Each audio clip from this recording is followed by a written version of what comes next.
नमस्कार, स्वागत है आपका नादी न्यूज में। मैं हूं आपके साथ पारुल। आज बात बजट सत्र का आखिरी दिन। जी हां, आज बजट सत्र का आखिरी दिन है। जैसे कि आप सभी जानते हैं, कल सरकार ने सदन में 89,000 करोड़ रुपए का लेखा अनुदान पेश किया था। बजट भी सामने रखा गया था। आज उसी पर हम चर्चा करने वाले हैं। इससे पहले ध्यान आकर्षण प्रस्ताव भी रखा गया, जिसमें कई मुद्दे उठाए गए हैं। भोपाल विधानसभा में सवर्ण आरक्षण का मुद्दा भी उठा। विपक्ष ने सरकार पर कमेटी बनाकर सवर्ण आरक्षण को टालने का आरोप लगाया है। प्रदेश के स्वास्थ्य मंत्री तुलसी सिलावट ने स्वाइन फ्लू को लेकर बयान दिया।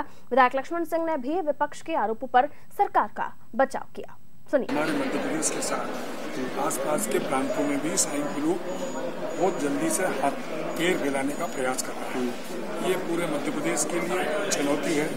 167 स्वाइन फ्लू के मरीज का पंजीयन हुआ है और जिस प्रकार से आपने बोला भोपाल में की, इसको हमने बहुत चुनौती के रूप में लिया है। स्वाइन फ्लू एक मध्य प्रदेश के लिए अच्छी बात है। कोई एक घटना हो, ये तो 3 हो गई। पूरा स्वास्थ्य विभाग इसको गहन चिंतन के साथ इसमें काम कर रहा है और जो भी सुविधाएं इसमें लगती हैं सभी उपलब्ध रहेंगी। कोई दवा की कमी नहीं होगी, कोई डॉक्टर की को सभी संबंधित अधिकारी को निर्देश दे चुके हैं। हमारे जिस तरह से कल भ्रष्टाचार हुआ गया, आपने उसका जवाब दिया, क्या मानती है परंपरा को, क्या मानती है ऐसा होना चाहिए? यहाँ तक राजनीति नहीं जाना चाहिए। इस तरह के शब्द और राजनीति का एक स्तर मर्यादा होती है, सदन की मर्यादा होती है, उसका पालन करना चाहिए। बिल्कुल विपक्ष के लोग कह रहे हैं कि सरकार का जैसे चला रहा है, क्या ऐसा कुछ नहीं है। ऐसा कुछ नहीं है कि दिल्ली सिंह जी वरिष्ठ अगर वो कोई बात कहते हैं तो सरकार को गंभीरता से भाजपा के वरिष्ठ नेता जो हैं वो भी कहते थे जब शिवराज सिंह जी सीएम थे, ऐसा कुछ नहीं है। अनुभव की कमी है, के खिलाफ नहीं, अनुभव तो काम करने से आता है। मंत्री अभी नए नए बने हैं, काम करना शुरू किया है, 50 दिन में अनुभव तो नहीं आ जाएगा। राजनीति में अनुभव लेने के 2 वर्षों लग जाए। सब मेहनत कर रहे हैं और अच्छा काम करेंगे। मुझे पूरा विश्वास है बहुत अच्छा काम करेंगे। तो इस मुद्दे पर आज हम चर्चा कर रहे हैं और इसी के लिए हमारे साथ वरिष्ठ पत्रकार खिलावन चंद्राकर जी भी नेक्स्ट स्टूडियो से जुड़ रहे हैं। खिलावन जी, बहुत स्वागत है नादी न्यूज में आपका। खिलावन जी, आज का दिन आपने देखा, अभी भी कार्यवाही चली रही होगी। खबरें हैं कि फिर 5 मिनट के लिए स्थगित हुई है। अनुशासनहीनता की बात सामने आ रही है। क्या लगता है, जो अब तक के बयानबाजियां सामने आ रही हैं, अभी ये जैसे कि हमने बयान सुना उसमें साफ तौर पर स्वाइन फ्लू पर भी जोर दिया गया, स्वास्थ्य सुविधाओं पर जोर दिया गया, लेकिन स्वास्थ्य सुविधाएं तो तोहफे में मिली हैं प्रेजेंट सरकार को, क्या कहेंगे? देखिए, स्वास्थ्य की सुविधाओं का जहाँ तक सवाल है, मध्य प्रदेश में बहुत पहले से बिगड़ी हुई स्वास्थ्य व्यवस्था है जी। डॉक्टरों की कमी है, संसाधनों की कमी है, बिस्तरों की कमी है, फटे हुए चादर दिखाई देते हैं मरीजों के लिए उपलब्ध। कहीं स्वास्थ्य सुविधाएं बेहद चरमराई हुई दशा है और उसको दुरुस्त करना सरकार के लिए, किसी भी सरकार के लिए, चाहे वो कांग्रेस के लिए, भाजपा तो कर नहीं पाई 15 साल में बेहतर।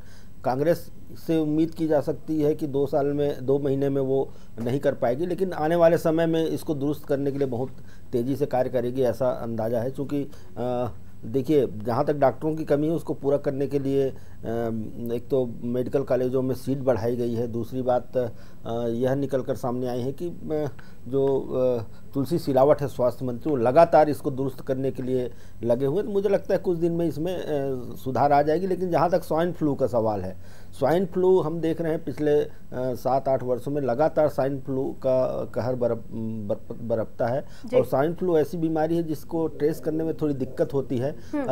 पिछली सरकार ने उसमें कुछ लैब बनाने का प्रयास किया और लैब अभी चालू हो गए, तो मुझे लगता है इसमें तेज़ी से काम होंगे और नियंत्रण, चूँकि जब लक्षण पता चलेगा, जब ये सुनिश्चित हो जाएगी कि स्वाइन फ्लू है, तो इलाज में सुविधा मिलती है और सुविधाजनक इलाज हो जाती है। बहुत ज़्यादा रेयर नहीं है ये स्वाइन फ्लू, इसलिए इलाज उपलब्ध करवा सकती है सरकार।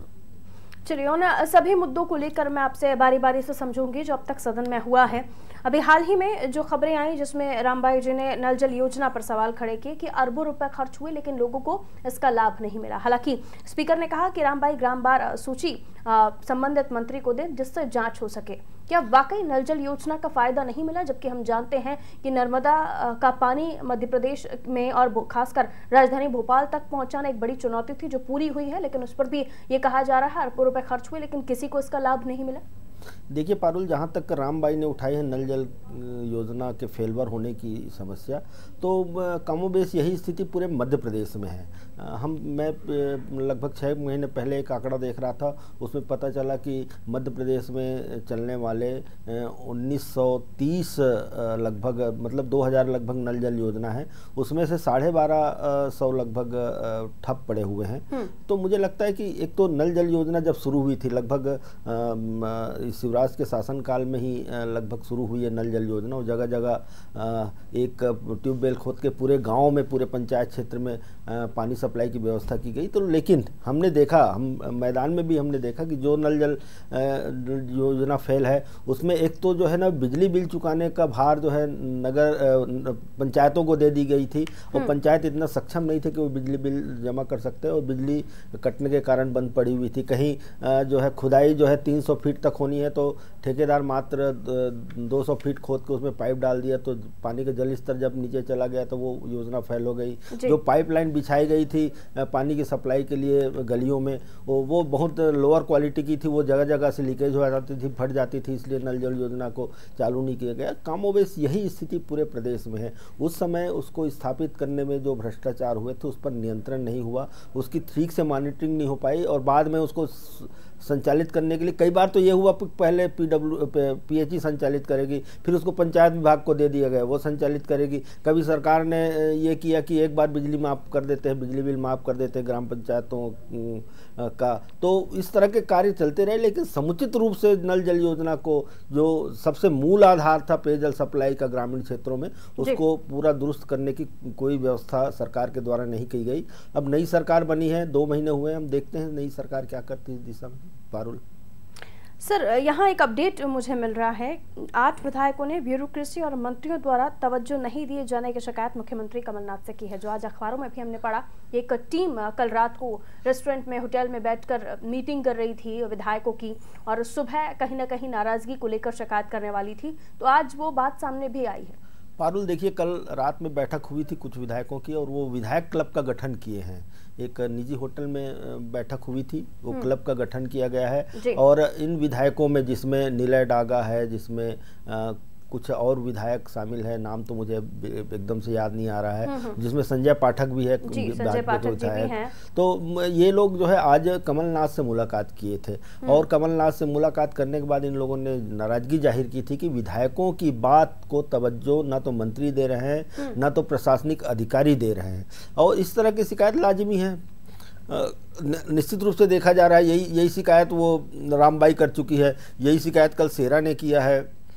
तो नाराजगी विधायकों की सदन में भी हमें दिखाई दे रही है, ये बातें निकलकर बाहर आ रही हैं, बिल्कुल बाहर आ रही है। और निश्चित रूप से विधायकों की बात न तो ब्यूरोक्रेसी सुन रहे हैं, न तो मंत्रीगण सुन रहे हैं, तो उनके काम, मैदानी काम जो है, जरूरी काम नहीं निपट रहे हैं, इसलिए इस तरह की स्थितियां पैदा हो रही। पारुल, और दूसरी ओर किसी तरह का आप शिलान्यास नहीं कर सकते, कोई घोषणा नहीं कर सकते, अधिकारियों को वो चीजें दी हैं, तो ये एक कुंठा जो है विधायकों के अंदर, ये कहीं ना कहीं निकलकर बाहर आ रही है। मैं लौटती हूँ आपके पास कलामन जी, हमारे एग्जीक्यूटिव एडिटर मनोज वर्मा जी हमारे साथ फोन लाइन पर जुड़े हुए हैं, मैं उनसे भी समझ लेती हूँ। मनोज जी, जिस तरह की खबरें आ रही हैं कि 8 विधायक पहुंचे हैं कमलनाथ जी के पास, नाराजगी जाहिर की है, उनको तवज्जो नहीं दी जा रही है, और भी अपडेट्स वहां पर क्या कुछ चल रहा है? देखिए, सबसे बड़ी बात पारुल, मैं एक चीज बताना चाहूंगा कि मध्य प्रदेश के इतिहास में संभवतः ये पहली बार हुआ है कि सत्ता पक्ष और विपक्ष के विधायकों ने मिलकर क्लब जैसा बना लिया है जी, जिसमें बीजेपी के, बसपा के, सपा के, निर्दलीय, कांग्रेस सबके विधायक शामिल है, और जिनकी मात्र एकमात्र सबका यही कहना है कि उनके अधिकारी नहीं सुन रहे, मंत्री नहीं सुन रहे। इसके पहले ये होता था कि अलग अलग, कभी सत्तारूढ़ पार्टी के विधायक आरोप लगाते थे या विपक्ष के, लेकिन पहली बार एक साथ मिलकर क्लब बनाया है। उसी क्लब के 8 सदस्य आज मिले कमलनाथ से। उसके पहले जो रामबाई है, बसपा विधायक है, उन्होंने सदन में नल जल की योजना के मुद्दे में सरकार को घेरा, और उन्होंने साफ तौर पे कहा कि जो क्लब बनाया गया है उसके सदस्यों ने मुझे अधिकृत किया है कि वो क्लब की ओर से अपनी जानकारी सबके सामने रखूं। लेकिन मनोज सर, यहाँ अगर सत्ता पक्ष के विधायक होते, उनका क्लब होता तो समझ में आता, लेकिन विपक्ष के विधायकों के साथ मिलकर भी क्लब बनाया गया है और जाहिर सी बात है विपक्ष के विधायकों के भी कुछ मुद्दे होंगे, कुछ नाराजगी होगी जो सामने रखेंगे, और एक पूरा क्लब है तो जाहिर सी बात है सभी के बातों को, सभी के मुद्दों को तवज्जो दी जाएगी। ये किस तरह से देख रहे हैं आप?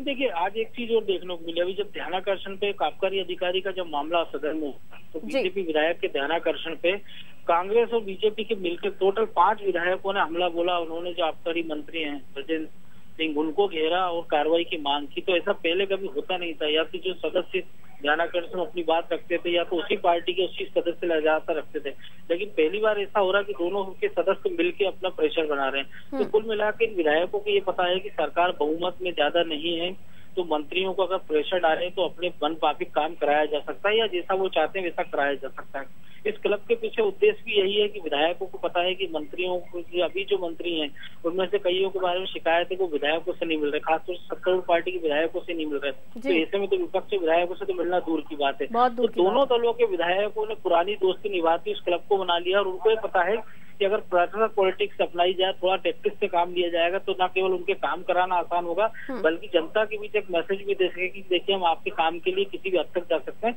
भले हमको विपक्षी पार्टियों के साथ हाथ क्यों ना मिलाना पड़े। ठीक है सर, समय हो तो आप बने रहिएगा क्योंकि आप वहाँ विधानसभा में मौजूद है तो हो सकता है किसी तरह का डिस्टर्बेंस हो। खिलावन जी, आपने सुना मनोज जी को, साफ तौर पर ये बातें निकलकर सामने आ रही हैं कि एक क्लब बनाया हुआ है, उसमें न केवल सत्तारूढ़ पार्टी के विधायक हैं और बल्कि विपक्ष के भी विधायक हैं, और इस क्लब में जो भी बातें हैं उसी बातों को लेकर मंत्रियों पर भी प्रेशर बनाया जा रहा है। आप किस तरह से देख रहे हैं? देखिए, निश्चित रूप से जब बहुत सारे नव निर्वाचित विधायक हैं जो पहली बार सदन में चुनकर आए हैं और उनको ये लगने लगा है कि हम जो जनता से वादे करके आए थे, जनता को जो बोल के आए थे और हमको जनता ने हाथों हाथ उठाया और हमको विधानसभा में भिजवाया, लेकिन हम 2 साल का वो अपने कार्यकाल का मूल्यांकन भी कर रहे होंगे, 2 महीने के कार्यकाल का, और वो पा रहे होंगे कि निश्चित रूप से उन्हें अपने क्षेत्र के काम को निपटाने में, अपने क्षेत्र की जनता की समस्याओं को निपटाने में दिक्कतें आ रही हैं। तो इस तरह की स्थितियां पैदा होती है और वो इस तरह के एक संगठन बना के सरकार पर दबाव बनाना चाहते हैं, मंत्रीगणों पर दबाव बनाना चाहते हैं, ताकि उनकी जायज मांगों को, जो उनके क्षेत्र से संबंधित मांगे हैं, जो जनता से सीधे जुड़े हुए सवाल हैं, उनको जो है उनको दूर किया जाए, उनको दुरुस्त किया जाए। इस तरह की उनकी सोच और मंशा होगी।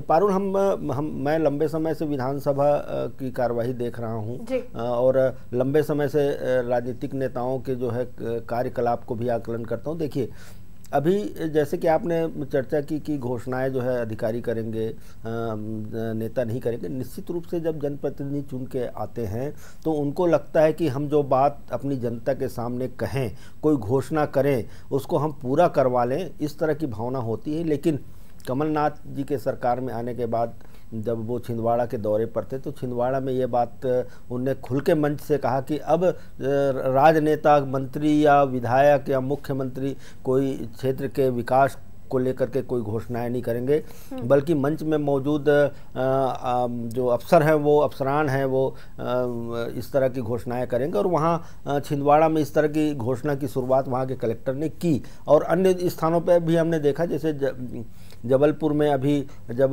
कैबिनेट की बैठक हुई तो वहाँ कुछ मांगे उठी कि ये घोषणा कर दीजिए, तो उन्होंने खुद घोषणा ना करके अपने अधिकारियों के मार्फत वो घोषणा महाकौशल क्षेत्र के लिए किया। तो मुझे लगता है कि इस तरह की एक परिपाटी बन गई है। लेकिन मुझे लगता है बहुत ही प्लान्ड स्ट्रेटजी लेकर चल रहे हैं सीएम कमलनाथ। हाँ, लंबा अब मूल्यांकन करने के लिए 2 महीना उचित नहीं है। मुझे लगता है 6 महीना 7 महीना इस नया जो ट्रेंड आया है उसको लिए ये समय देना चाहिए। और विधायकों को भी इस बात को मानना चाहिए कि यदि कमलनाथ जैसे सुलझे हुए, मंजे हुए राजनेता जो निश्चित रूप से राजनीति में अपने व्यावसायिक क्षेत्र में बड़े नाम के रूप में जाने जाते हैं, कॉर्पोरेट क्षेत्र में बड़े नाम के रूप में जाने जाते हैं, उनने जो कोई व्यवस्था दी है तो थोड़ा वेट करना चाहिए, विधायकों को देखना चाहिए कि इससे क्या निकल के सामने आती है। हो सकता है पहले से बेहतर इसमें काम सर महत्वाकांक्षाएं जैसे कि बहुत ज्यादा हमने देखा था जब मंत्रिमंडल के चयन में, नामों के चयन में बात आ रही थी, तब भी हमने देखा था, टिकट जब वितरण हो रहे थे विधानसभा चुनाव के, तब भी हमने देखा था कि महत्वाकांक्षाएं तमाम विधायकों में, चाहे वो बीजेपी के हो, कांग्रेस में हो, कूट कूट कर भरी हुई है। यहाँ अगर उनकी खुद की जो रिस्पेक्ट है या उनकी खुद की बात है, अगर वही जनता तक नहीं पहुंच पा रही है, तो कहीं ना कहीं मुझे लगता है जो कुंठा है, जो हमने देखा कि सिंगार साहब की भी सामने आई, वो अपनी बात कह गए, जबकि दिग्विजय सिंह जी की फटकार भी उनको लग गई। साफ तौर पर उन्होंने क्या कहा, क्या नहीं किया कहा, ये तो उन्होंने क्या पढ़ा क्या नहीं पढ़ा वो अच्छे से जानते हैं बेहतर, लेकिन जब उन्हें अगर पता है वाकई में कि घोटाला नहीं हुआ है या किसी तरह का भ्रष्टाचार नहीं हुआ है, उन्होंने जो पढ़ा अपनी बात रख दी, उन्हें डांट भी पड़ गई। तो क्या पहले से ये बयानबाजियों को लेकर बात नहीं हो रही है पार्टी के अंदर कि उन्हें क्या कहना है मीडिया के सामने जाकर, या फिर सदन में कुछ और हो रहा है, बाहर कुछ और हो रहा है? पारुल देखिए, सबसे पहले तो आपने महत्वाकांक्षा की बात कही, तो महत्वाकांक्षा व्यक्ति में, आम आदमी में भी महत्वाकांक्षा होती है, लेकिन जब राजनेता राजनीति में आते हैं तो महत्वाकांक्षा का लेवल थोड़ा उनमें बढ़ जाता है, क्योंकि उसमें जो है जनता क्या चाहती है ये भी जुड़ जाता है, मेरे परिवार के लोग क्या चाहते हैं, मेरे कार्यकर्ता क्या चाहते हैं, मेरे आसपास मुझे जो मेरे लिए काम किए हैं, चुनाव में राजनीति में काम करते हैं मेरे साथ, उनकी क्या इच्छा है, तो ये महत्वाकांक्षा का लेवल बढ़ जाता है, इसलिए महत्वाकांक्षा ज़्यादा हो जाती है एक जनप्रतिनिधि। और उसके बाद जब ना उन्हें कुछ कहने को मिल रहा हो, ना वो कहीं जाके घोषणा कर पा रहे होते हैं, जहाँ तक आपने उमंग सिंगार की बात कही, तो उमंग सिंगार देखिए, यदि विधानसभा में कोई प्रश्नोत्तरी में प्रश्न आता है तो मंत्री तो उसको नहीं देखता कि उस प्रश्न का जवाब क्या आया है, उसको देखने का काम उसके महत्त अधिकारी ही करते हैं। और उन अधिकारियों को ये बात सोचना समझना चाहिए था कि जो सरकार कांग्रेस ने सरकार में आने के पहले नर्मदा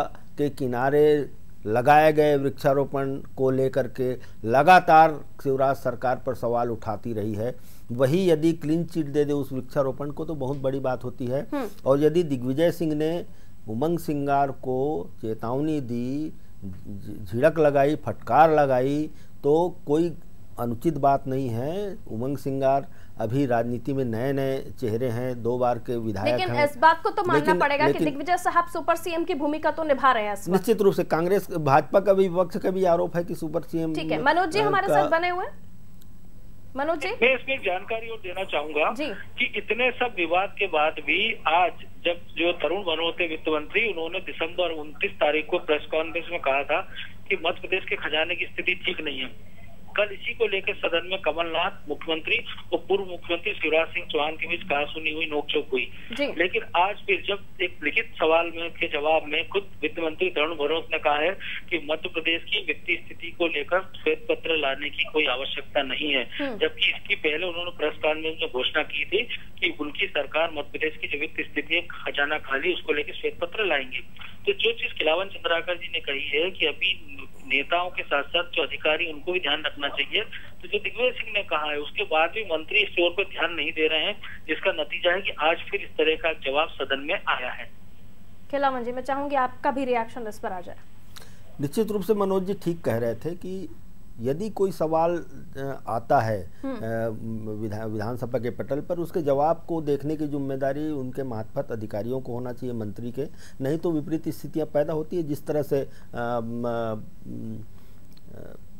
स्थानीय शासन मंत्री ने जयवर्धन सिंह ने बोल दिया कि वहाँ सिंहस्थ में कोई घोटाला नहीं हुआ है, जिस तरह से उमंग सिंगार ने बोल दिया कि वृक्षारोपण में कोई वो नहीं हुई है, और जिस तरह से गृह मंत्री ने बोल दिया कि वो सामान्य प्रक्रिया के तहत जो है ना आत्मरक्षार्थ गोली चलाई गई है, जब स्थितियाँ इस तरह की पैदा हुई तो अपनी रक्षा के लिए और पूरे नियम कानून का पालन करते हुए मंदसौर में गोली चलाई गई है। तो मुझे लगता है कि इन सब बातों को, और आज जैसे मनोज जी बता रहे थे, निश्चित रूप से श्वेत पत्र लाने की बात हम लोगों को पत्रकारों के सामने ही वित्त मंत्री ने कही थी कि आर्थिक स्थिति प्रदेश की बहुत बेहतर नहीं है, हमको खाली खजाना दिया गया है, उधार में बैठी हुई सरकार को सत्ता को सौंपा गया है और हम इस पर श्वेत पत्र लाएंगे। लेकिन आज यदि कोई विधायक ने सवाल उठाया तो विधानसभा में उसका जवाब इस तरह से मिला है, तो मुझे लगता है कि भाजपा का लगातार आरोप जो कांग्रेस की सरकार पर लगती रही है कि यू टर्न ले रही है सरकार, यू टर्न ले रही, तो ये भी एक यू टर्न का उदाहरण है पारुल। बिल्कुल। मनोज जी, यहाँ अगर नरोत्तम मिश्रा जी की बात नहीं की जाए विधानसभा से जुड़े हुए चर्चा में, तो मुझे लगता है थोड़ा सा अधूरा हो जाएगा, क्योंकि उन्होंने प्रखर हैं और यहाँ भी उन्होंने प्रखरता से अपनी बात रखी है। उनका साफ तौर पर कहना है कि कभी भी खबर आ सकती है कि सरकार चला-चली की बेला में है, प्रदेश में लॉ एंड ऑर्डर नहीं बल्कि लॉ एंड ऑर्डर ले जा की स्थिति है। मनोज जी, बिल्कुल, उन्होंने एक चीज और भी कही थी कि ये जब तक मुख्यमंत्री जो पूर्व मुख्यमंत्री दिग्विजय सिंह वो तब तक इसी तरह से इस भूमिका में रहेंगे सुपर सीएम की, जब तक कि उनके पुत्र जयवर्धन मध्य प्रदेश के मुख्यमंत्री नहीं बन जाते हैं। आज शून्यकाल में भी जो गरीब सवर्णों को 10% आरक्षण का मुद्दा, उसको लेकर उन्होंने जोर शोर से सरकार को घेरा। गोपाल भार्गव सहित तमाम विधायकों का साथ उनको मिला। इसके साथ ही मैं एक अपडेट और देना चाहूंगा अपने दर्शकों को कि कल जिस प्रकार घेराबंदी हुई, उमंग सिंगार और बाला बच्चन का विवाद हुआ, दिग्विजय सिंह ने चिट्ठी लिखी, रात में उमंग सिंगार ने फिर एक चिट्ठी लिखी दिग्विजय सिंह को जवाब दिया है। इसके बाद खबरें ये भी है कि कल दिग्विजय सिंह ने अपने बेटे जो मंत्री है जयवर्धन सिंह, उनको काफी फटकार लगाई। उसके बाद वो रात अचानक 9 बजे मंत्रालय पहुंचे, उन्होंने अपने विभाग के तमाम मंत्रियों को बुला लिया और देर रात 2 बजे तक सिंगत से जुड़ी फाइलों को मंत्रालय में खंगोलते रहे। तो निश्चित रूप से आप मान के चलिएगा कि या तो लोकसभा चुनाव के पहले सरकार की ओर से सिंगत को लेकर, खासतौर से जिसको लेकर वह आक्रामक रही है बीजेपी पर कि इसमें भारी घोटाला हुआ, उसको लेकर कार्रवाई शुरू कर दी जाएगी। तो एक तरह से उन्होंने एक मैसेज देने की कोशिश की है कि जिस प्रकार से उमंग सिंगार ने सवाल उठाए थे कि आखिर मैंने और बाला बच्चन नहीं जयवर्धन ने भी क्लीन चिट दी है, तो हम पर ही इस तरह के एक्शन क्यों, इस तरह के आरोप हम पर क्यों, जयवर्धन पर क्यों नहीं। तो उसके बाद से इस तरह से जो पलटवार किया दिग्विजय सिंह ने, तो निश्चित रूप से आने वाले दिनों में केवल बीजेपी की परेशानी नहीं बढ़ेगी बल्कि कांग्रेस के जो अंदर की जो गुटी संतुलन है वो भी गड़बड़ाएगा और उनमें आपसी कलह हमको खुलकर देखने को मिलेगी। चलिए, लेकिन समन्वय की भूमिका में दिग्विजय सिंह यहाँ कितना समन्वय बिठा पाएंगे लोकसभा चुनाव से पहले, ये भी देखने का विषय होगा। बहुत शुक्रिया मनोज जी, नजर बनाए रखिएगा, हो सका तो अपडेट फिर से लेंगे आपसे। खिलावन जी, साफ तौर पर ये चीजें तो निकलकर सामने आ चुकी हैं कि दिग्विजय सिंह साहब सुपर सीएम की भूमिका निभा रहे हैं और प्रेशर है, चाहे तमाम मंत्री हो या उनके बेटे मंत्री पद संभाल रहे हो। क्योंकि समय की कमी है, मैं वापस रिएक्शन लेने आपके पास नहीं आ पाऊंगी। बहुत बहुत शुक्रिया हमें समय देने के लिए। तो आज विधानसभा का आखिरी दिन था, लेकिन ठंडा नहीं गया आज का दिन भी। आज के दिन भी कुछ न कुछ ऐसे बयान निकलकर सामने आते रहे। हालांकि अनुपूरक बजट में किसी तरह का वाद विवाद नहीं हुआ था और आज भी सिर्फ बयानबाजियों का ही दौर हमें विधानसभा में दिखाई दिया। और भी अपडेट्स वहां से निकलकर जो सामने आएंगे वो बुलेटिन के माध्यम से हम आप तक पहुंचाएंगे। फिलहाल चर्चा में इतना ही। आप देखते रहें अनादि न्यूज।